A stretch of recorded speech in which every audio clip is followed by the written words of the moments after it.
שנת 1962 3 אסירים ברחו מהכלא הכי שמור בהיסטוריה אלקטרז. עד היום לא יודע אם הם טבעו במים הקרים או שהם חיים בחופש.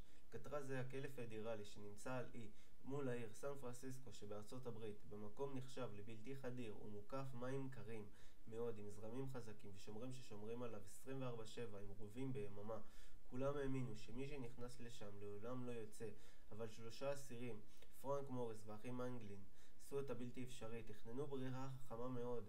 כל לילה הם חפרו חורים קטנים בקיר של התא שלהם בעזרת כפיות וכלי מתכת שמצאו כדי שהשומרים לא יגלו אם הם כיסו את החורים בקרטון צבע בדיוק באותו הצבע של הקיר. הם הבינו שאם הם ייעלמו מהמיטה השומרים יגלו את זה מיד, לכן הם בנו ראשים מזויפים מנייר טואלט משיער אמיתי שאספו במספרה של הכלא ומסבון כשהשומרים עברו לבדוק.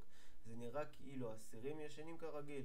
בלילה של ה-11 ביוני 1962 הם יצאו לדרך. הם זחלו דרך חורים, טיפסו בצינורות השירות, עלו לגג, ירדו עד לחוף ושם חיכתה להם רפסודה. הרפסודה הייתה עשויה מ5 מעילי גשם שתפרו אחד לשני במשך חודשים. נכנסו למים ונעלמו. ה-FBI חיפש אותם שנים אבל לא מצא שום דבר. לא נמצאו גופות, לא נמצאו עקבות, ועד היום נשארה השאלה הגדולה, האם הם טבעו במים הקרים? מה אתם חושבים על זה?